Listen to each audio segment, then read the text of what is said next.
Hello friends, ચોમાસામાં મકાઈ ખાવાની એક અલગ જ મજા હોય છે। આજે હું તમને ગુજરાતી પારંપરિક વાનગી મકાઈનો એટલે મકાઈનો લીલો ચેવડો કેવી રીતે બનાવવાનો એની રેસીપી બતાવી રહી છું। તો ચાલો મિત્રો, વધારે વાર ન કરતા આ રેસીપી કરવા મારા જોડે મારા કિચનમાં।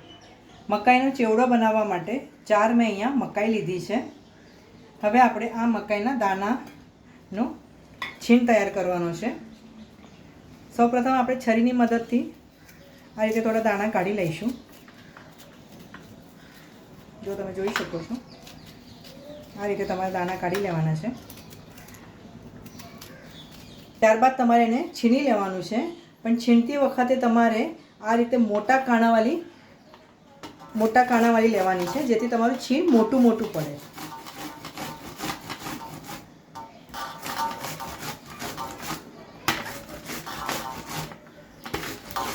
આ રીતે આપણે ચારેય મકાઈનું છીણ તૈયાર કરી લઈશું। અહીંયા મેં મકાઈને થોડી છીણી લીધી છે અને થોડા મકાઈના આ રીતે દાણા રાખ્યા છે। આ રીતે મકાઈના દાણા રાખવાથી તમારા મકાઈના ચેવડાનો ટેક્સચર ઘણું સરસ આવશે અને ખાવામાં પણ ઘણી મજા પડશે। મકાઈનો ચેવડો બનાવવા માટે અહીંયા આપણે નોનસ્ટિક કઢાઈનો ઉપયોગ કરવાનો છે। અહીંયા મેં 1 ચમચી તેલ નાખ્યું છે અને થોડું ઘી નાખીશું।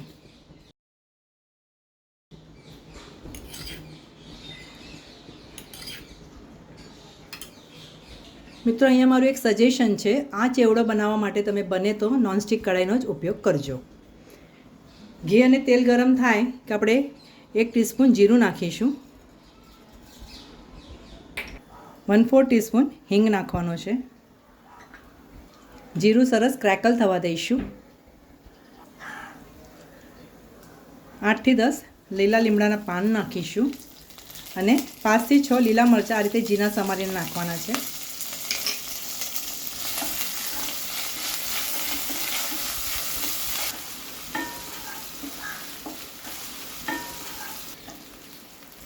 હવે અહીંયા મેં 1/2 ઇંચ આદું લીધું છે। આદુને તમારે આ રીતે છીણીને નાખવાનો છે।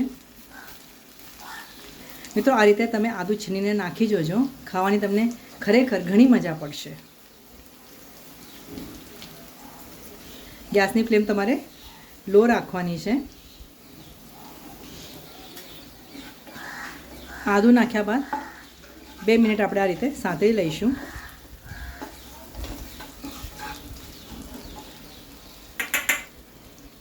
હાફ ટીસ્પૂન હળદર નાખવાની છે।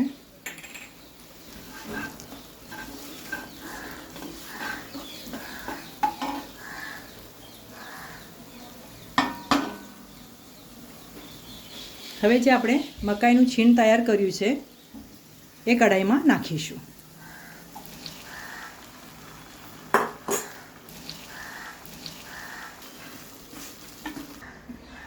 મિત્રો, છીણ નાખ્યા બાદ તમારે સારી રીતે મિક્સ કરી લેવાનું અને 2 થી 3 મિનિટ માટે સાંતળી લેવાનું છે।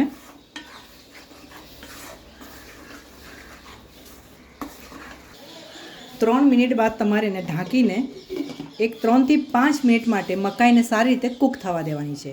ગેસની ફ્લેમ તમારે લો રાખવાની છે। 3 મિનિટ બાદ આપણે ઢાંકણ ખોલી લઈશું।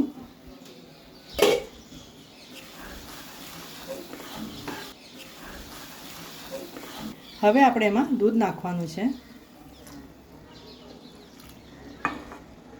દૂધ નાખવાથી તમારા મકાઈના ચેવડાને એક ક્રીમી ટેક્સચર આવશે। અહીંયા મેં અડધો કપ જેટલું દૂધ નાખ્યું છે। 4 મકાઈમાં તમને અડધો કપ દૂધ એકદમ બરાબર પ્રમાણ થઈ જશે, તો તમે આ રીતે જ દૂધ નાખજો। અહીંયા ગેસની ફ્લેમ મેં મીડિયમ રાખી છે અને એને આ રીતે તમારે સતત હલાવતું રહેવાનું છે 2 મિનિટ માટે।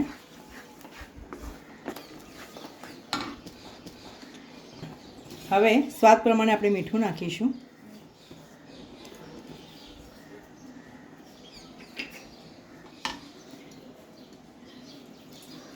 અડધા લીંબુનો રસ નાખવાનો છે અને અડધી ચમચી ખાંડ નાખીશું। ખાંડ નાખ્યા બાદ તમારે ફરીથી એકવાર એને હલાવી લેવાનું છે। મકાઈનો ચેવડો તમારે આ રીતે ડ્રાય થવા દેવાનો છે। ત્યારબાદ ગેસ આપણે બંધ કરીશું અને ઉપરથી ઝીણા સમારેલા આ રીતે લીલા ધાણા નાખવાના છે. ધાણા નાખ્યા બાદ આપણે ફરીથી એકવાર મિક્સ કરી લઈશું. હવે મેં અહીંયા એક પ્લેટમાં કાઢ્યો છે ને. ત્યારબાદ આપણે થોડો ચાટ મસાલો નાખીશું. ચાટ મસાલો નાખવાથી તમારો આ મકાઈનો ચેવડો ખાવામાં સરસ લાગશે. જો તમારી પાસે દાડમ હોય તો દાડમના રીતે દાણા નાખજો. લીલું નારિયેળનું છીણ નાખીશું.